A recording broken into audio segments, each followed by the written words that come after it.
क्या प्रीता सबके सामने लाएगी निधि का सच?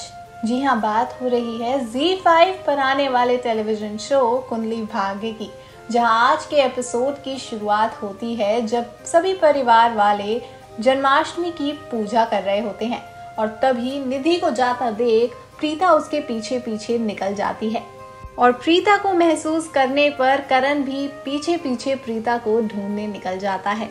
उधर निधि प्रीता को अपने रूम में ढूंढते ढूंढते चली जाती है। तभी कोई गेट खटखटाता है और गेट खोलने पर प्रीता को अपने सामने खड़ा पाकर निधि हैरान हो जाती है। प्रीता उससे पूछने लगती है कि आखिर वो उसे क्यों मारना चाहती है, जिसका निधि के पास कोई जवाब नहीं होता और निधि अपनी बातों में सफाई देती रहती है। पर प्रीता उसकी बात पर यकीन नहीं करती और उससे बोलती है कि अगर उसने उसे सच नहीं बताया तो वो जाकर उसका सारा सच करण लूथरा, ऋषभ लूथरा और सबके सामने ले आएगी, जिसे सुनकर निधि घबरा जाती है। उधर करण प्रीता को ढूंढने निकल गया होता है और ऋषभ उसके पीछे पीछे उसे रोकता रहता है। करण उसे बताता है कि उसने प्रीता को महसूस किया है, पर ऋषभ उसकी बात पर यकीन नहीं करता और उससे कहता है कि वो जब तक प्रीता को अपनी आंखों से ना देख ले वो तब तक कुछ भी ना सोचे। और वो दोनों ये बात करते करते सीधा पहुंच जाते हैं निधि के रूम के बाहर और निधि को बुलाने लगते हैं।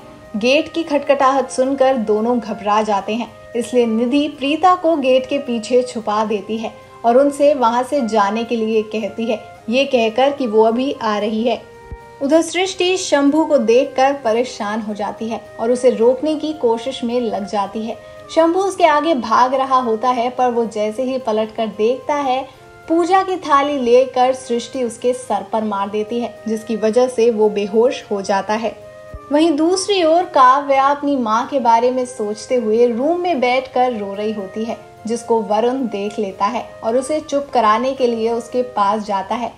तब काव्या उसे सारी कहानी बताती है, जिसके बाद वरुण उसको दिलासा देते हुए कहता है कि चाहे उसकी माँ कितनी ही दूर क्यों ना हो, पर हमेशा उसके पास रहेगी। राजवीर खिड़की पर खड़ा ये सब सुन रहा होता है और रूम में आकर काव्या से कहता है कि वो उसे अपनी माँ से मिलवा देगा। शायद उसकी माँ में उसे अपनी माँ नजर आए, क्योंकि माँ तो माँ होती है। अब आगे आने वाले एपिसोड में क्या होगा जानने के लिए जुड़े रहिए हमारे साथ हमारे चैनल बॉली टीवी से और सब्सक्राइब करना बिल्कुल ना भूलें।